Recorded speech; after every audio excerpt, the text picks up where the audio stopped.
Party నూతన కార్యవర్గం ఏర్పడిన తర్వాత మొట్టమొదటి సమావేశం కూడా అనంతపురంలో కూడా ఈరోజు కూడా జరిగింది. మా అధ్యక్షులు జగన్మోహన్ రెడ్డి గారు పార్టీని క్షేత్రస్థాయిలో బలోపేతం చేయడానికి క్షేత్రస్థాయి నుంచి అంటే గ్రామ వార్డు స్థాయి నుంచి జిల్లా స్థాయి వరకు కూడా నూతన కమ్యూనిటీని ముఖ్యంగా యువకుల్ని అలాగే అన్ని వర్గాల వారిని కూడా చేసి నాయకత్వం పెంపొందించడంతో పాటు గతంలో మాదిరి కాకుండా ఆర్గనైజ్డ్ పార్టీ పొలిటికల్ పార్టీ అంటే కేవలం అధికారం కోసమో లేకపోతే ప్రభుత్వం ఏర్పాటు చేసుకోవడానికి మాత్రమే కాదు, ప్రజల యొక్క సమస్యలు తీసుకొని అటు ప్రతిపక్షంగా ఉన్నా లేకుంటే అధికారంలో ఉన్నా కూడా ప్రజా సమస్యలే కూడా తీసుకొని ముందుకు పోవడమే లక్ష్యంగా కూడా దృష్టిలో పెట్టుకొని ఈ నూతన కార్యవర్గాన్ని కూడా వేయడం కూడా జరిగింది. వారి యొక్క అనుగుణంగా వారి అభిప్రాయాలకు అనుగుణంగానే ఈరోజు నాయకత్వం యొక్క రాష్ట్ర నాయకత్వం యొక్క అభిప్రాయాలకు అనుగుణంగానే ఈ జిల్లాలో కూడా వైఎస్ఆర్ కాంగ్రెస్ పార్టీని క్షేత్రస్థాయి నుంచి జిల్లా వరకు కూడా బలోపేతం చేయాలని చెప్పేసి దానికి ప్రజా సమస్యలనే ముందుకు తీసుకొని పోవాలని చెప్పేసి కూడా ఈరోజు కూడా అందరూ కూడా చర్చించుకున్నాం. ముఖ్యంగా ఈరోజు జరుగుతున్న ఈ జిల్లాలో జరుగుతున్న మరీ ముఖ్యంగా ఈ కూటమి ప్రభుత్వం ఎలా పరిపాలిస్తుందో వారి యొక్క పరిపాలన కానీ వారు హామీలు అమలుపరిచే దాంట్లో అవన్నీ కూడా ఇక్కడ ఈరోజు కూడా చర్చించుకోవడం కూడా జరిగింది. మరీ ముఖ్యంగా ఈరోజు ఈ కూటమి ప్రభుత్వం యొక్క దౌర్జన్యాలు కానీ వారి యొక్క అవినీతి అనేది కూడా ఈరోజు ఎప్పుడు ఎక్కడా లేని విధంగా కూడా అయిపోయింది.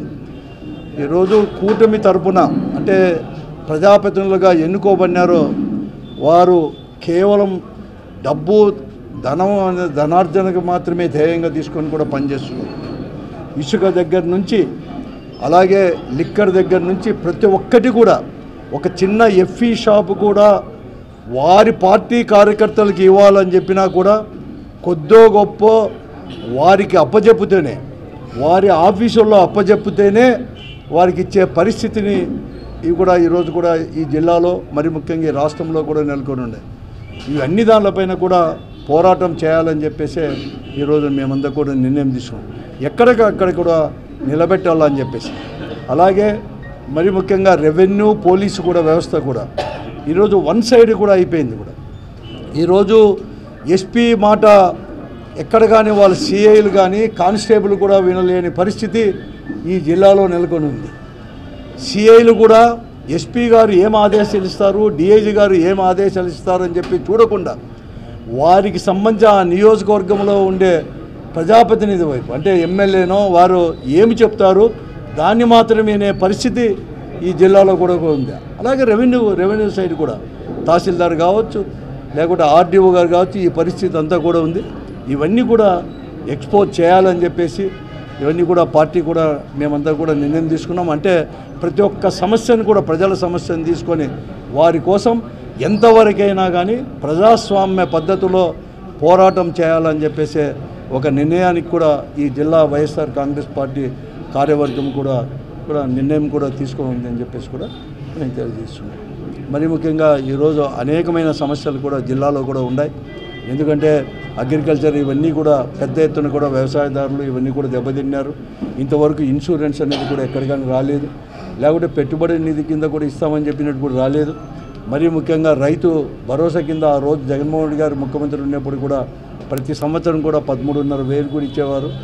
వీరేమో 20,000 ఇస్తామని చెప్పారు. కానీ దాన్ని దాటవేసేదే అంటే మళ్ళీ కూడా సెంట్రల్ గవర్నమెంట్ కేంద్ర ప్రభుత్వము నిధులు మళ్ళీ వాళ్ళ యొక్క దీని కింద ఏదైతే వ్యవసాయదారులకు ఇస్తుందో ఇచ్చిన మరుసటి రోజే ఇస్తామంటారు.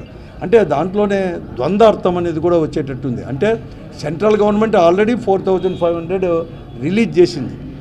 కానీ అంటే వాళ్ళు 10,000 చేస్తామన్నారు కాబట్టి మిగతా అమౌంట్ అంటే మార్చి తర్వాత అంటే నెక్స్ట్ ఫైనాన్షియల్ ఇయర్లో కేంద్ర ప్రభుత్వం విడుదల చేస్తామంటే మేము కూడా ఈ ఫైనాన్స్ ఇయర్లో అంటే వారు ఎన్నుకోబడిన తర్వాత ఏదైతే 2024 నుంచి 25కి ఇచ్చేది మేము కూడా రైతు భరోసా దాని కింద అంటే వాళ్ళకి ఇవ్వము అని చెప్పే పరిస్థితి కూడా ఈరోజు కూడా ప్రభుత్వం కానీ ముఖ్యంగా ముఖ్యమంత్రి స్వయంగా కూడా ఈరోజు చెప్తా ఉన్నారు. అలాగే అన్ని విషయాలు కూడా అమ్మఒడి అనేది కూడా నెక్స్ట్ ఫైనాన్స్ ఇయర్కి ఇస్తామని చెప్తున్నాడు. ఇవన్నీ కూడా అంటే దాదాపుగా ఇప్పుడే అదే జగన్మోహన్ రెడ్డి గారు ముఖ్యమంత్రి ఉంటే 60,000 కోట్ల రూపాయలు ఇప్పటికే ఇచ్చి ఉండేవాడు ఈ 7 మాసాల్లోనే. కానీ ఈరోజు ఒక పెన్షన్లు తప్ప నెల ఇచ్చే ఒక 2,700 కోట్లు నెల ఇచ్చేది తప్ప ఈ 5 నెలలు ఎక్కడ కానీ ఒక రూపాయి కూడా ఏ సంక్షేమ కార్యక్రమం కూడా ఇవ్వకుండా ఇవన్నీ కూడా ముందుకు పోతూ ఉన్నారు. అంతేకాకుండా ఈరోజు ప్రభుత్వం కేవలం రాజధాని అని చెప్పేసి అప్పులు చేసిన డబ్బు కావచ్చు, మిగతా డబ్బు అంతా కూడా తీసుకొని పోయి కేవలం రాజధాని అమరావతిలోనే ఖర్చు పెడుతున్నాడు, కానీ జిల్లాలో కానీ ఇవన్నీ కూడా ఖర్చు పెట్టలేదు. ఇవన్నీ కూడా ఇష్యూలు తీసుకొని జనంలోకి పోవాలని చెప్పేసి మేమంతా కూడా తీర్మానించాం. ఈరోజు నూతనంగా ఎన్నికైనటువంటి పార్టీ కమిటీ, అదేవిధంగా అనుబంధ సంఘాల అధ్యక్షుల సమావేశం జరిగింది. పార్టీని నిర్మాణపరంగా పటిష్టం చేస్తూ ప్రభుత్వ ప్రజా వ్యతిరేక విధానాల్ని ధీటుగా ఎదుర్కొనే పార్టీగా సమాయత్తం చేస్తూ ఉన్నాం. రాష్ట్ర వ్యాప్తంగా కూడా ఈరోజు మనకంతా కూడా అర్థమవుతోంది, ఈ 7-8 నెలల కాలంలోనే ప్రభుత్వం పట్ల ప్రజలలో అసంతృప్తి మొదలైంది, అనుమానాలు మొదలైనాయి. ఈరోజు వాళ్ళు ప్రతిపక్ష పార్టీనే నిందించడానికి లేదు. ఎందుకంటే ఈ 8 నెలల కాలంలో కూడా ప్రజలకిచ్చిన హామీలను నెరవేర్చడంలో విఫలమైనటువంటి చంద్రబాబు గారు డైవర్షనరీ పాలిటిక్స్కి ఈరోజు ఆయన పూనుకుంటా ఉన్నాడు. ఆ డైవర్షనరీ పాలిటిక్స్ కూడా ఆయనకే తిరిగి కొడతా ఉన్నాయి. తిరుపతి లడ్డు వివాదం కానీ, మొన్న ఏకాదశి రోజు జరిగినటువంటి ఘటనలు, అదేవిధంగా విద్యుత్ కొనుగోళ్ల ఒప్పందాలపైన వాళ్ళు చేసినవన్నీ కూడా వాళ్ళకే తిప్పి కొడుతున్నటువంటి పరిస్థితి ఉంది. చివరికి ఎక్కడికి వచ్చిందంటే ఈ 8 నెలల కాలంలోనే తెలుగుదేశం పార్టీకి వంది మాగదలుగా ఉండేటువంటి వాళ్ళ పత్రికలు, వాళ్ళ మేధావులు కూడా ఈరోజు చంద్రబాబు పార్టీని ఇంకొక పార్టీ మింగేస్తుందనేటువంటి భయాన్ని ఓపెన్గానే వెలుగుచ్చుతూ ఉన్నారు. వాళ్ళలో లుకలుకలు స్టార్ట్ అయినాయి. వాళ్ళలో ఒక పార్టీ పట్ల కూటమిలోనే ఇంకొక పార్టీని అనుమానంతో చూసేటువంటి పరిస్థితి వచ్చింది. వీళ్ళిద్దరినీ కేంద్రంలో ఉన్నటువంటి వాళ్ళు పంచాయతీలు చేసి ఎక్కడ తినేస్తారనేటువంటి భయం కూడా తెలుగుదేశం పార్టీలో కనపడతా ఉంది. అందుకనే వీటన్నిటి పట్ల కూడా మేము అప్రమత్తంగా ఉన్నాం. వాటన్నిటి పట్ల కూడా మేము నిఘాగానే ఉన్నాం. రాబోయే కాలంలో ఈ 3 పార్టీల కుంపట్ అనేటువంటిది దీర్ఘకాలం ఐక్యంగా ఉండజాలదనేటువంటిది కూడా స్పష్టమైన సంకేతాలు వస్తూ ఉన్నాయి. రాబోయే కాలంలో వాళ్ళలో ఉన్న లోపాల కంటే ప్రజా సమస్యల పట్ల మేము శ్రద్ధ వహించి వాటిపైన పోరాటాలు చేసి ఈ పార్టీని మరింత బలోపేతం చేస్తామని చెప్పి ఈ సందర్భంగా తెలియజేస్తాం. నూతన జిల్లా పార్టీ కమిటీ సమావేశం జరిగింది. జిల్లా వ్యాప్తంగా కార్యకర్తలకు మనోధైర్యాన్ని నింపడానికి, పార్టీ నాయకులకు సముచితమైన గౌరవం ఇవ్వడానికి ఈ జిల్లా కమిటీ ఖచ్చితంగా ప్రయత్నం చేస్తుంది. పార్టీ పునాదుల్ని గ్రామ స్థాయి నుంచి కూడా డెవలప్ చేయడానికి ప్రయత్నం చేస్తాం. ఈ కూటమి ప్రభుత్వం ఏదైతే ఉందో ఇచ్చిన ఏ ఒక్క హామీని కూడా అది అమలు పరచలేకపోయింది. ఈ పెన్షన్లకు సంబంధించి పెన్షన్లు ఇస్తున్నాం కదా అని చెప్తూ ఉన్నారు. పెన్షన్లు అనేటివి సూపర్ 6 పథకాల్లో భాగంగా లేవు. పెన్షన్ కాకుండా సూపర్ 6 పథకాల్లో భాగం వేరే ఉన్నాయి. కావాలంటే మళ్ళీ ఒకసారి మేనిఫెస్టో చూడండి, తెలుగుదేశం పార్టీ మేనిఫెస్టో.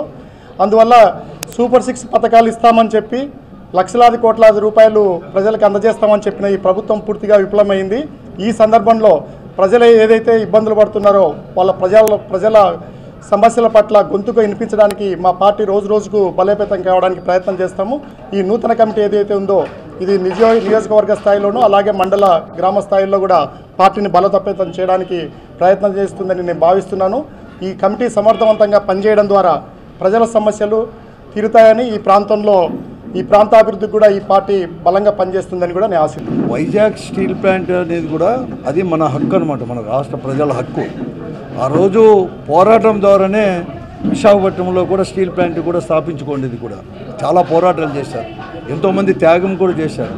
కానీ అటువంటి స్టీల్ ప్లాంట్ని 2014లో ఈ రాష్ట్రంలో ఇప్పుడుండే కూటమి ప్రభుత్వం ఏర్పడినప్పుడు, అలాగే పైనుండే బీజేపీ పార్టీ నాయకత్వంలో ఉండే కేంద్ర ప్రభుత్వం ఎన్నికలు తెచ్చి ప్రైవేటైజేషన్ పోవాలంటే ఆ రోజున ప్రభుత్వం వైఫల్యం చెంది దాన్ని ముందుకు పోతూ ఉంటే 2019లో జగన్మోహన్ రెడ్డి గారి నాయకత్వంలో ఇక్కడ ప్రభుత్వం ఏర్పడిన తర్వాత మన పార్టీ అంటే వైఎస్ఆర్ కాంగ్రెస్ పార్టీ పార్లమెంట్ సభ్యులు అటు పార్లమెంటులో కానీ కేంద్ర ప్రభుత్వంతో అలాగే రాష్ట్ర ప్రభుత్వం కూడా ముఖ్యంగా జగన్మోహన్ రెడ్డి గారు మేమంతా కూడా పోరాటాలు చేసి అనేక రకం కూడా అసెంబ్లీలో ఒక తీర్మానం కూడా చేసి దానికి వెంటనే కూడా మేము ఒప్పుకోమని చెప్పి తీర్మానం చేసి అనేక పోరాటాలు చేసిన దాని వల్లనే ఈరోజు కేంద్ర ప్రభుత్వము కూడా తల ఒగ్గి ఈరోజు వెంటనే కూడా మేము ఇక్కడ 11,000 కోట్లకు పైబడి కూడా వెంటనే కూడా విడుదల చేయాలని చెప్పేసి దాన్ని కూడా తీర్మానం చేసింది.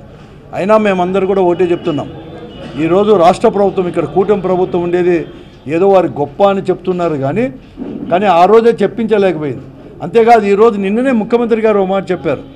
మా తర్వాత కేంద్రంలో ఉండే మంత్రి తెలుగుదేశం పార్టీకి సంబంధించిన వారు మంత్రి చంద్రశేఖర్ గారు కూడా మాట్లాడుతూ ఒక మాట మేము కూడా అనుకోలేదు ఇంత త్వరలోనే ఇప్పుడే చెప్తారు అని అంటే అక్కడ అంటే ఈ ప్రభుత్వం అంటే ఇప్పుడు ప్రస్తుతం ఉన్న ప్రభుత్వం కానీ ప్రస్తుతం ఈ రాష్ట్రంలో కూటమి ప్రభుత్వం అనేది వారి యొక్క రోల్ అనేది కూడా ఏం లేదు. గతంలో అనేక పోరాటాలు చేసిన దానివల్ల ఈరోజు సెంట్రల్ గవర్నమెంట్ కూడా తల ఒగ్గింది. అయినా కూడా ఇంతటితో మా పార్టీ అనేది కూడా ఎక్కడ కానీ సాటిస్ఫాక్షన్ కానీ నమ్మకం లేదు. ఈరోజు ఇంకా కూడా ప్రైవేటైజేషన్ అనే కత్తి అనేది ఇంకా ఇప్పటికి కూడా విశాఖపట్నం స్టీల్ ప్లాంట్ పైన ఇంకా వేలాడుతూనే ఉంది అనేది మేమంతా కూడా భావిస్తూ ఉన్నాము. ఎందుకంటే క్యాప్టివ్ మైన్స్ అనేది ఇంతవరకు అనేది కూడా ఇవ్వలేదు. మొట్టమొదటి నుంచి కూడా ఇక్కడ చెప్పేదంతా కూడా ఏమంటే క్యాప్టివ్ మైన్స్ లేకనే ఈరోజు ఈ స్టీల్ ప్లాంట్ అనేది కూడా ప్రైవేటైజేషన్ చేయాలని చెప్పేసి ఉంటుంది, నష్టాల్లో పోతుంది అనేది కూడా ఉంది. కూడా ఆ క్యాప్టివ్ నిజంగా కూడా వారికి చిత్తశుద్ధి ఉంటే కేంద్ర ప్రభుత్వానికి ఈరోజు ఏదో ఇక్కడ ప్రజల యొక్క దానికి తల ఒగ్గి ప్రకటన చేసినట్లే 11 అని చెప్పి చెప్తున్నారు. కానీ ఇంకా కూడా ప్రైవేటైజేషన్ చేయకూడదంటే వెంటనే కూడా క్యాప్టివ్ మైన్స్ అనేది వెంటనే దానికి అలాట్ చేసి విశాఖపట్నం స్టీల్ ప్లాంట్ కూడా అలాట్ చేయాలని చెప్పేసి మా పార్టీ తరఫున మేమంతా కూడా డిమాండ్ చేస్తున్నాము. అంతేకాదు దానికోసం కూడా మేము అందరూ కూడా వైఎస్ఆర్ కాంగ్రెస్ పార్టీ ఈ రాష్ట్రంలో దాని క్యాప్టివ్ మైన్స్ వెంటనే కూడా అలాట్ చేయాలా అని చెప్పేసి పెద్ద ఎత్తున కూడా పోరాటం చేయడానికి కూడా వైఎస్ఆర్ కాంగ్రెస్ సిద్ధంగా